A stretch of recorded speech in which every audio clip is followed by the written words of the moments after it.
kepada masa sekarang. When God would make the Gentiles, pada saat Tuhan membuat orang-orang bukan Yahudi right in His sight, benar di hadapannya karena oleh iman mereka, because of their faith. God proclaimed this good news. Nah, Tuhan menyatakan kabar baik ini kepada Abraham, to Abraham. Long ago when He said, pada saat Dia berkata, all nations will be blessed through you. Semua bangsa akan diberkati melalui kamu. Nah, kita tadi kan ngomong sama Abraham, tapi di kitab Galatia bilang ternyata itu adalah kabar baik untuk Abraham. So all, jadi semua, ya, who put their faith in Christ, share the same blessing, mendapatkan, mengalami berkat yang sama yang Abraham terima karena oleh imannya. Ada iman itu di dalam sini, di tempat sini. Amin, saudara-saudara. Ada berkat Abraham buat kita. Terima kasih Tuhan. Oke. Thank you. Kalau di bahasa Indonesianya juga sama, ya. Dibilang Injil. Ini kabar baik loh. Jadi kalau saya share hari ini mengenai berkat, itu juga buat perjanjian baru loh.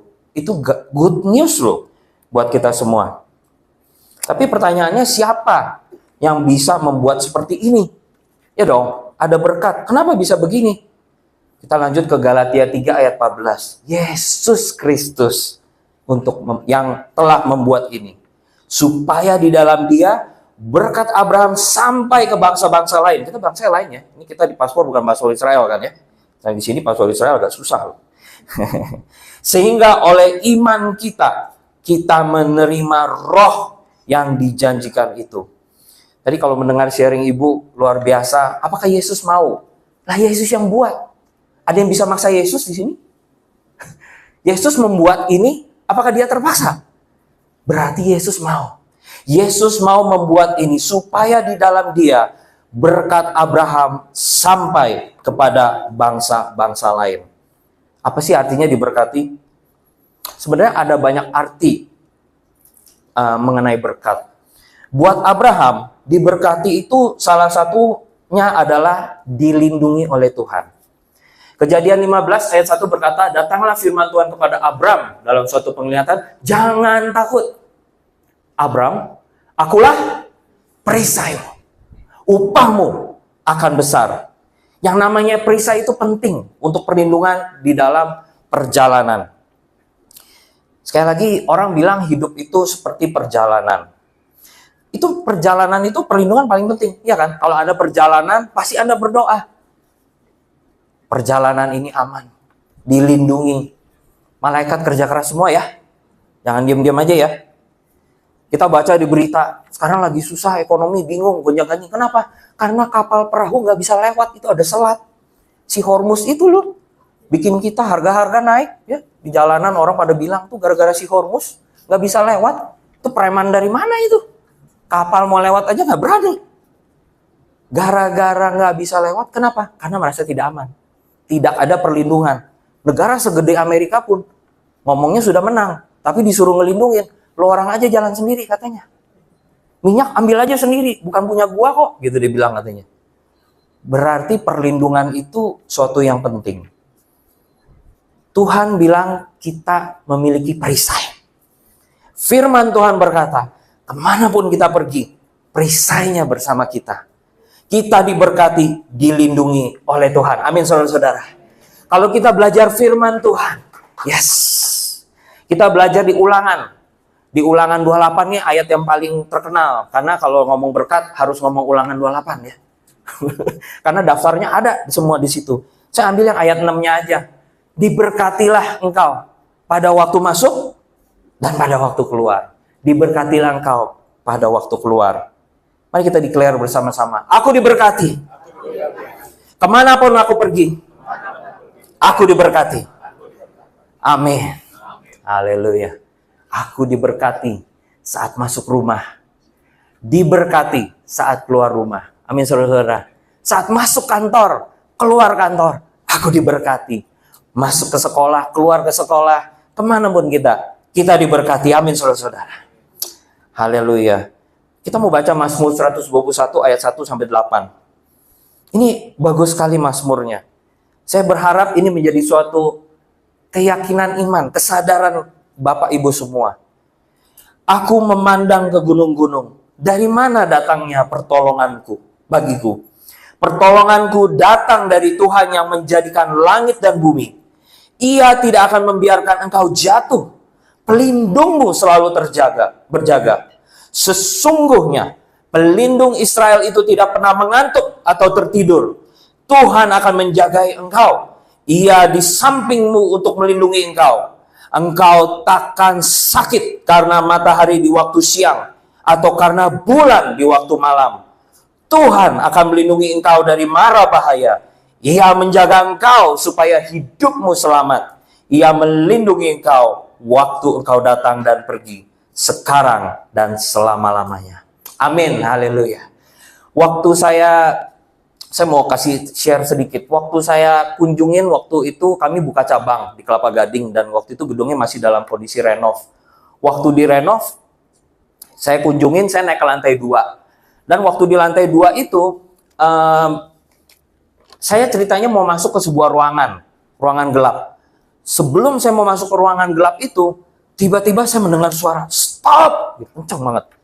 Saya kaget, akhirnya saya nggak jadi masuk. Terus waktu sebelum saya masuk kan gelap. Saya pikir saya mau nyalain di dalam, tapi akhirnya karena stop itu ya udah, saya pakai HP, saya nyalain. Itu ruangan apa sih? Ternyata itu ruangan lift, saudara-saudara, belum jadi.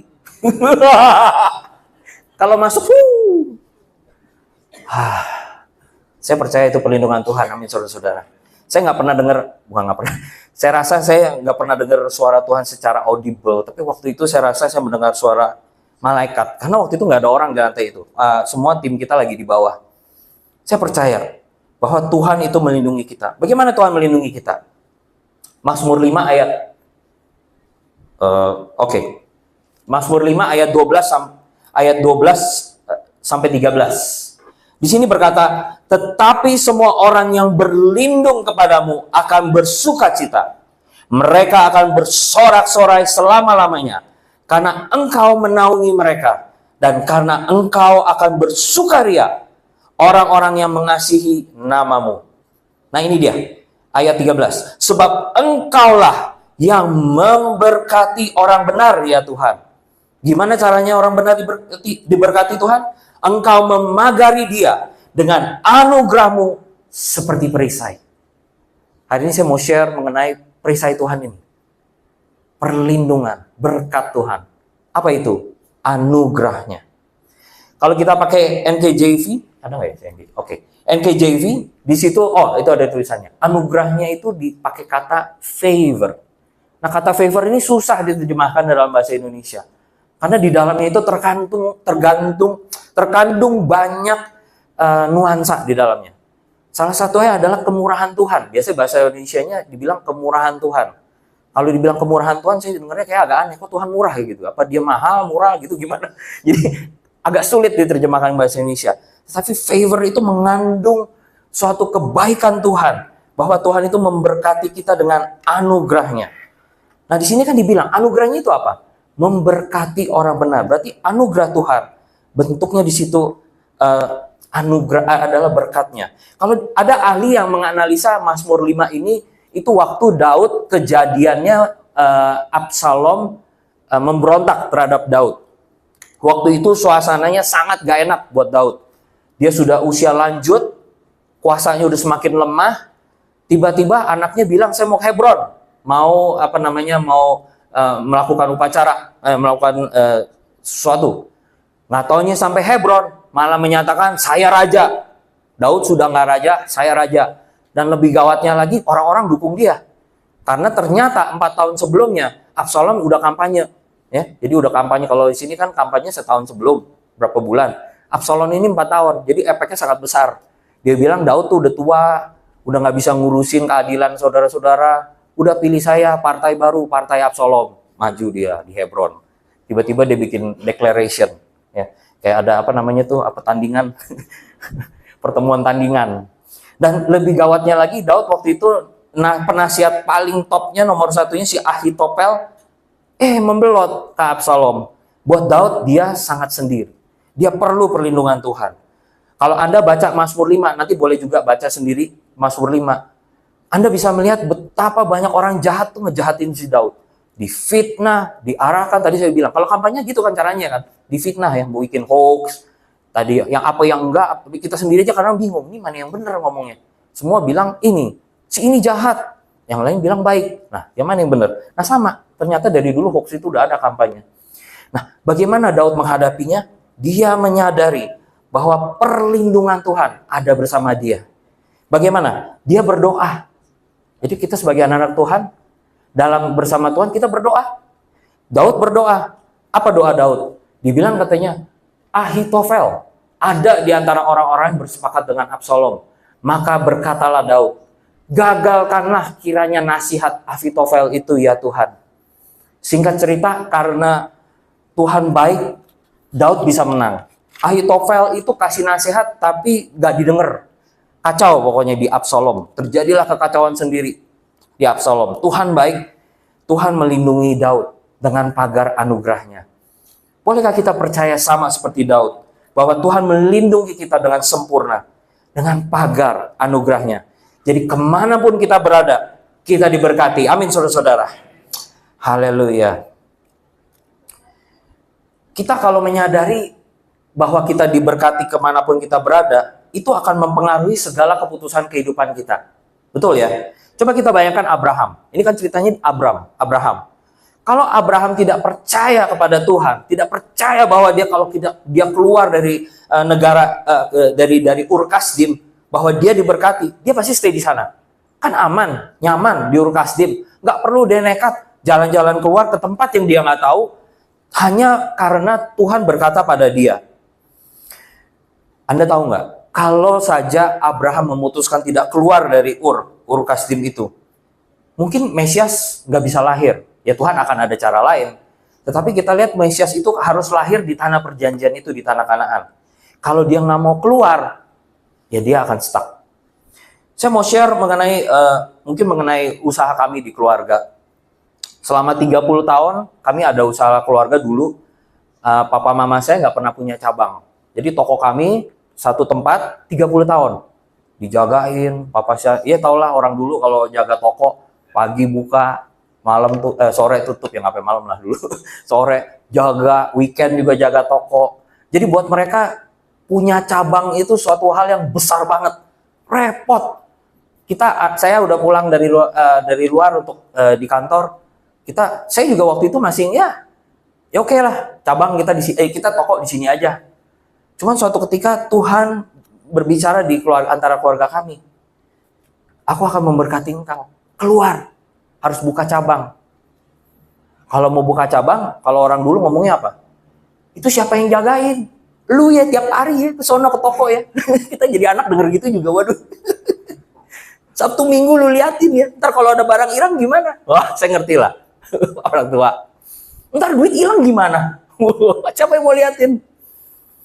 Kita kalau manajemen zaman mereka itu adalah one man show ya saudara-saudara, kalau kita ngomong bisnis ya. Semua bosnya. Nawar sama bosnya, yang beresin juga bosnya, tutup toko rolling door juga bosnya, semua bosnya ya. Itu one man show. Jadi kalau dengar buka cabang, aduh capek gua mesti ke sana, siapa yang ngeliatin? Tapi kami percaya, keluarga kami berdoa bahwa ada berkat Tuhan kemanapun kami melangkah. Akhirnya singkat cerita, sekarang kita udah hampir 50 tahun, berarti kita udah punya cabang di 10 tempat. Puji Tuhan. Haleluya. 10 lokasi di Indonesia. Ada sekali kita mau buka cabang, tiba-tiba ke Makassar. Jauh bener. Jawa aja belum selesai, udah ke Makassar. Tapi puji Tuhan, kita sudah buka di sana. Padahal waktu itu pas kita lagi mau mulai develop, tiba-tiba terjadilah COVID. Udah lebih susah lagi, nggak bisa terbang ke sana. Tapi kami percaya berkat Tuhan kemanapun kita melangkah. Amin saudara-saudara. Kalau kita nggak percaya, nggak memiliki mindset, ya, tema kita kan di City Blessing transformasi, bahwa kita diberkati dimanapun kita berada, kita nggak akan melangkah maju. Mungkin tadi saya dengar ada yang mau cari sekolah, ada apa dari Pastor Bagus, atau mungkin Anda mau usaha atau mau melakukan inovasi atau apa, mungkin takut. Tapi kalau kita memiliki mindset, pengertian, percaya bahwa kita diberkati dimanapun kita berada, kita akan melangkah maju. Amin, saudara-saudara. Haleluya. Tapi kalau kita menjadi diberkati, orang biasanya kalau dengar sharing mengenai berkat, waduh, ngomong berkat, berkat, berkat. Mungkin saya mesti tambahkan begini. Kita diberkati bukan untuk keserakahan. Amin, saudara-saudara ya. Not for greed, but for His glory. Bukan untuk keserakahan, tetapi untuk kemuliaan Tuhan. Oleh sebab itu di Kejadian 12 ayat 2-3, Tuhan bilang sama Abrahamnya gini loh. Aku akan membuat engkau menjadi bangsa yang besar. Luar biasa. Memberkati engkau. Wow. Serta membuat namamu masyhur. Wow. Engkau akan menjadi berkat. Aku akan memberkati orang-orang yang memberkati engkau dan mengutuk orang-orang yang mengutuk engkau. Dan olehmu semua kaum di muka bumi akan mendapat berkat. Amin, saudara-saudara. Jemaat JCB Restoration Ministry. Olehmu semua sekelilingmu akan mendapat berkat. Amin, saudara-saudara. Berikan kemuliaan bagi Tuhan. Bless, so you are a blessing. Tuhan memagari kita supaya kita menjadi berkat bagi banyak orang. Supaya kita mengalami berkat ini kemanapun kita pergi. Suatu ketika ada cerita, ada seorang namanya Pak Ijo. Dia mau melamar pekerjaan. Di pekerjaan ini perlu seseorang yang bisa teamwork dan bertanggung jawab. Pak Ijo diinterview dan ditanya, apakah kamu orang yang bertanggung jawab? Pak Ijo menjawab, tenang Pak, di pekerjaan lama saya, setiap kali ada tugas kelompok yang gagal, saya selalu dibilang paling bertanggung jawab. Ini namanya not a blessing, but messing, bikin kacau. Ya kita anak-anak Tuhan, kemanapun kita pergi, jangan bikin kacau, tapi jadi berkat. Amin, saudara-saudara. Haleluya. Anda pernah dikerjain orang? Ya? Saya ngobrol sama Pastor Bagus. Biasanya kalau saya udah dengar ada pengusaha atau apa orang bisnis, waduh, kesulitan, depresi atau apa, biasanya gara-gara dikerjain orang. Dicuri lah, ditipu lah, gimana. Bagaimana kita sebagai anak-anak Tuhan yang diberkati kemanapun kita pergi. Boleh saya cerita sedikit ya, saya share sedikit. Saya tahun lalu ada beli mobil. Pas beli mobil, kan ada itunya apa namanya, agent mobilnya gitu ya.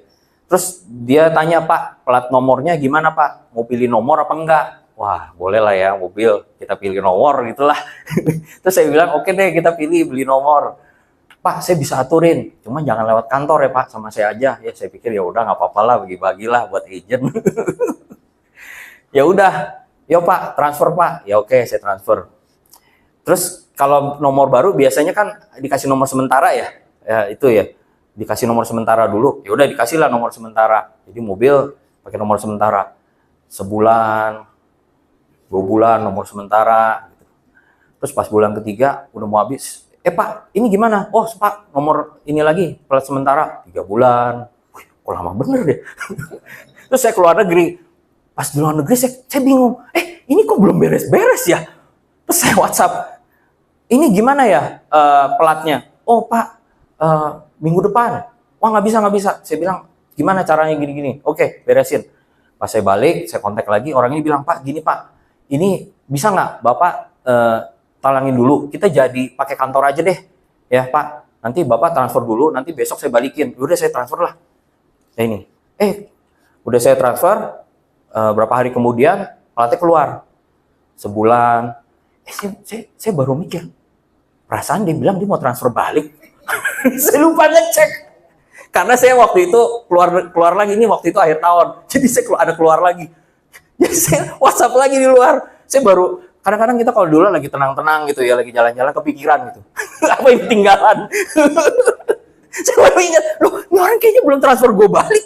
Saya WhatsApp, Pak, kayaknya belum ditransfer Pak, bisa dicek nggak? Terus dijawab, oh iya kok saya mau transfer balik besok. Terus saya pulang seminggu, 2 minggu, saya lupa lagi. Saya WhatsApp, ini kok nggak bisa ditransfer, dijanji. Intinya tarsok. Sampai suatu titik, kita anak Tuhan ngapain kalau udah kayak gitu? Kita berdoa, saudara-saudara ya, bener ya? Anak Tuhan kan? Tuhan, ini kenapa ini begini ini orang? Seumur umur, saya nggak pernah dikerjain orang kayak gini. Bener, saya nggak pernah bayar gitu nggak dapet gitulah seumur umur. Baru ini kali saya kasih uang, dia nggak balikin lah istilahnya. Nggak pernah loh ada orang kayak gini Tuhan. Saya berdoa dan Tuhan ternyata reveal something ke saya. Dia bilang telepon orang ini, nanti kasih tahu. Ya udah, besok saya telepon. Intinya duitnya jangan diminta, kasih dia gitu loh. Tuhan bilang. Nanti saya cerita gimana. Terus saya telepon kan. Begitu telepon, orangnya langsung nyerocos. Sorry besok saya pasti kali ini saya udah dapat duitnya, saya akan balikin denger gitu gimana? Salah denger kali kemarin. Kita coba dulu, sehari boleh lah, kita coba lagi, udah 2 bulan, 3 bulan, mungkin udah 5 bulan kali itu. Saya coba sehari, 2 hari, 3 hari bener gak ada. Langsung Jumatnya saya telepon. Begitu saya mau telepon, dia ngomong, saya bilang stop, kamu jangan ngomong, ini kali saya yang ngomong, kamu denger. Oke. Kamu gak kenal saya, oke? Ya mungkin kamu kenal karena kan saya beli mobil, ya kamu tahu alamat saya bla bla bla lah. Tapi kamu gak kenal saya. Saya ini kalau ngadepin sesuatu, saya berdoa. Saya ngomong begitu sama dia. Saya berdoa. Dan dia udah mulai mau ngomong. Ini kamu gak mau ngomong. Saya ngomong. Tapi gini, saya berdoa, saya tanya Tuhan, kenapa saya ada kasih uang, gak dibalikin. Tuhan bilang sama saya, orang ini saudara di dalam Kristus. Dia lagi butuh, ada kebutuhan, dan dia dikerjain orang. Saya bilang sama dia, nggak usah diam, saya yang ngomong. Saya bilang begini, Tuhan bilang, kamu ini saudara dalam, kamu ke gereja nggak? Iya saya ke gereja juga. Oke. Tuhan bilang sama saya, kamu dikerjain orang dan kamu butuh uang ini. Tuhan bilang sama saya, uang ini bisa jadi 2. Bisa 2 kemungkinan. 1, dicuri orang. 2. Kok jadi 3? Udah jadi Roh Kudus langsung. 2, atau kamu jadikan berkat bagi orang ini. Kepada saya ngomong, Tuhan ngomong gitu sama saya. Saya bilang saya pilih nomor 2. Karena kalau nomor 1, duit saya hilang, that's it. Tapi nomor 2, saya mau berkati kamu. Uang ini kamu nggak usah balikin ke saya. Ini buat kamu. Tapi kamu jangan salah ya. Buat saya bukan maksudnya, wah enak ya uangnya enak aja gitu. Saya bilang saya juga melayani di gereja, kita bantu orang, uang ini bisa dipakai untuk bantu orang lain. Saya sendiri ada saudara besar, anaknya aja sekolah, mesti kita bantu. Uang ini bisa saya pakai untuk berkatin banyak orang, tapi Tuhan bilang untuk berkati kamu. Oke? Dia nangis saya ngomong-ngomong kayak begitu. Saya boleh cerita? Terus saya bilang ini, kalaupun kamu mau membalikan uang ini, Tuhan menggerakkan kamu balikin, kamu balikin ke gereja. Kamu datang ke gereja kamu balikin sejumlah itu, tapi kamu mesti ngomong sama pastor kamu. Pastor, ini uang dari klien saya kembalikan ke gereja, karena Tuhan sudah memberkati saya. Kamu bilang sama aku. Tapi sama saya, udah, nggak usah ngomong apa-apa lagi. Dia nangis, boleh saya cerita nggak kok? Ya udahlah, sekarang lu yang cerita. Saya sebenarnya besok saya sama istri saya mau ke rumah Koko. Waduh, dia mau datang lagi. Gue gak mau sih. Saya mau cerita berapa bulan yang lalu mama saya divonis kanker. Kami keuangan bener-bener habis. Terus pelat Koko itu saya serahin ke teman saya yang biasa ngurus pelat. Tiba-tiba dia nggak kerjain duit saya dimakan sama dia Saya janji saya mau balikin. Nanti saya cicil deh berapa kali. Kan saya udah bilang nggak usah dibalikin. Lu masih ngomong nyicil lagi. Udah, tapi akhirnya udah selesai. Saya akhirnya waktu itu juga share, waktu itu ada Mike Hess. Saya bilang saya ada buku bagus dari Mike Hess, seorang pembicara. Kalau mama kamu cancer, kamu beli buku ini. Beli sendiri, tapi saya nggak beliin dari Tokopedia, haleluya. Saudara-saudara, saya mau ngomong begini. Yang Anda diambil orang itu, dicuri orang atau dirusak orang, itu bisa jadi dihilang, dipakai iblis, atau Anda pakai jadi berkat. Saya nggak bilang semuanya kita cincai-cincai aja atau gimana ya. Tuhan bekerja dengan caranya. Tetapi saat pemberontakan di Absalom itu, Daud sendiri dikutuk orang.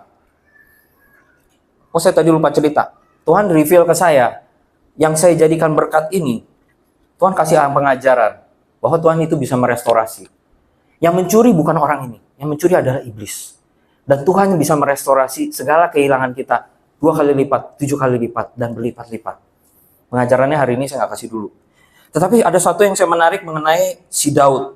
Daud yang tadi stres itu di masa pemberontakan Absalom. Dia juga ternyata dikutuk sama seorang nabi palsu namanya Simei. Terus gimana kalau Anda dikutuk orang? Ini responnya, responnya si Daud. Dia bilang gini, mungkin Tuhan di 2 Samuel 16 ayat 12. Mungkin Tuhan akan memperhatikan kesengsaraanku ini dan Tuhan membalas yang baik kepadaku sebagai ganti kutuk orang itu pada hari ini. Ini kayaknya di bahasa Inggris lebih jelas, mesti saya pilih. Tapi intinya Daud mengerti bahwa saat dia dikutukin oleh si Simei itu, Tuhan akan mengkompensasikannya dia, akan recover dia, menggantikan kutuk itu. Saya percaya Tuhan itu adalah Tuhan restoratif, bukan Tuhan yang mengambil. Kemanapun kita pergi, kita diberkati. Manapun dia pergi. Dan anak-anaknya, Ishak, Yakub, Yusuf, Anda baca sendiri. Kemanapun mereka pergi, mereka diberkati. Kemanapun mereka berada, Tuhan bersama mereka dengan perisai anugerahnya. Amin, saudara-saudara. Mengapa bisa begini? Karena Yesus Kristus telah membuat ini. Inilah dia jagoan kita. Inilah penyelamat kita. Yesus Kristus, sumber daripada segala berkat kita. Berkat Abraham sampai kepada bangsa-bangsa lain. Sehingga oleh iman kita menerima roh yang telah dijanjikan itu. Inilah ayat terakhir saya. Mazmur 5 ayat 13. Sebab engkaulah yang memberkati orang benar ya Tuhan. Engkau memagari dia dengan favor, anugerahmu. Seperti perisai. Saudara-saudara sadar nggak? Saudara itu dilindungi oleh Tuhan loh. Kemanapun, dimanapun saudara berada, Anda dan saya, kita diberkati. Kita akan berani melangkah. Kita akan berani berinovasi. Kita akan berani untuk melakukan tindakan-tindakan iman. Memaafkan orang, melepaskan, menanam bibit, memberkati orang. Kalau ngomong perlindungan, di Indonesia identiknya apa? Orang langsung ngomong BPJS. Kalau sakit, pakai BPJS katanya gitu. Kalau Indonesia kan perlindungannya BPJS. Tapi BPJS itu memang agak susah ya. Karena kemarin ada kejadian staf saya, anaknya naik motor, kecelakaan. Dia masuk rumah sakit, sampai di rumah sakit anaknya udah sakit karena lukanya cukup parah di kepalanya. Parah. Terus rumah sakitnya minta surat kepolisian. Waduh, bapaknya udah panik, udah ini akhirnya ya udah jalur pribadi. Jadi BPJS memang agak sulit ya kalau di Indonesia. Karena kenapa? Waktu kita tanya ke staf saya, kenapa? Kita kan kita udah bayarin. Semua BPJS di kantor kami ya kita beresin gitu. Jadi kamu pakai aja. Kenapa kamu nggak urus surat polisi? Kamu tinggal telepon ke kantor, kita bisa bantu lah.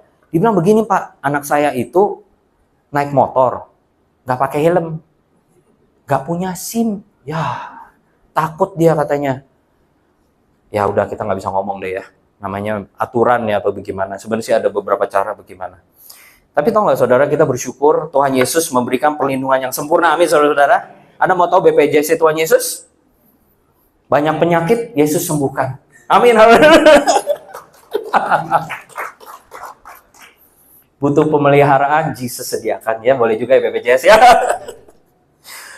Bingung perkara, Yesus solusikan. Biar pusing, Yesus selesaikan. Amin juga saudara-saudara. Dan yang terakhir, berat penuduhan, Yesus sucikan.